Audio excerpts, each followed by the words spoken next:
Target pertumbuhan ekonomi yang dicanangkan Presiden terpilih Prabowo Subianto dinilai sulit tercapai. Diketahui, bos Gerindra ini menargetkan pertumbuhan ekonomi Indonesia tumbuh di angka 8% dalam 3 tahun masa jabatannya. Sementara beberapa tahun terakhir di bawah kepemimpinan Presiden Jokowi, pertumbuhan ekonomi Indonesia tertahan di angka 5%. Namun untuk mencapai target pertumbuhan di atas 5% kini semakin sulit. Mantan Direktur Pelaksana Bank Dunia Mari Elka Pangestu mengatakan hal itu. Menurutnya kondisi ini disebabkan iklim ekonomi global yang trennya tengah dalam pelemahan, khususnya di negara-negara mitra dagang Indonesia seperti Cina. Aliran investasi pun terbatas karena tren suku bunga acuan Bank Sentral negara-negara maju yang tengah tinggi karena sulit turunnya tekanan inflasi di negara-negara itu. Diperburuk dengan konflik geopolitik di berbagai wilayah.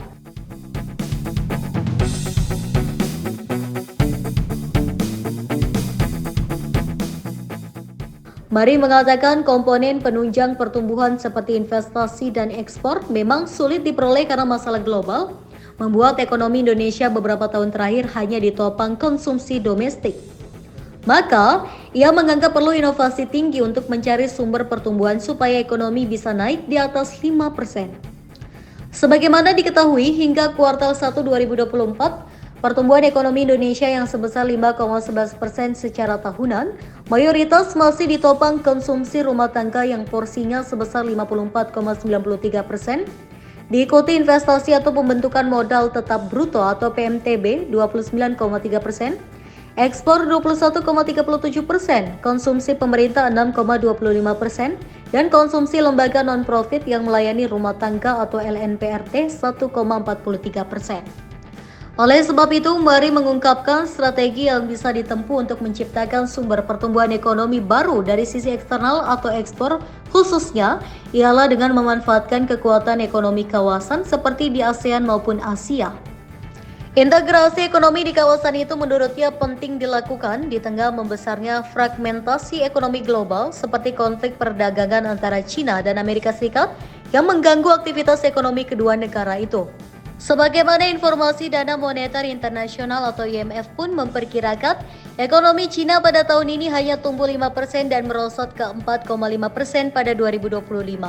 Padahal sebelumnya pandemi ekonomi negara mitra dagang utama Indonesia itu mampu tumbuh konsisten di kisaran 6% hingga 7%.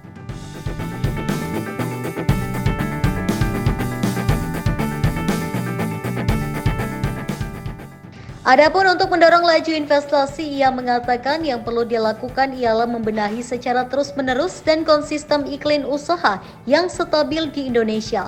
Sebab iklim usaha yang stabil itu akan membuat beban biaya berusaha di dalam negeri menjadi semakin kecil.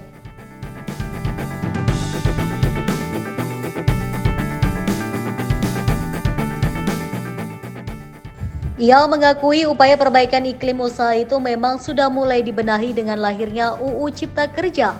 Namun yang menjadi masalah menurutnya ialah aturan turunannya yang tak sinkron dengan kepentingan pengusaha karena tak pernah dilibatkan.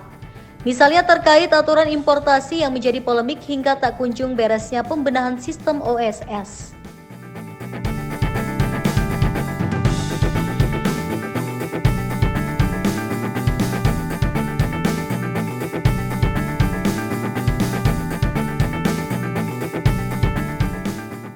Berjalan, apakah sempurna? Ya tidak. Apakah ada kekurangan? Pasti.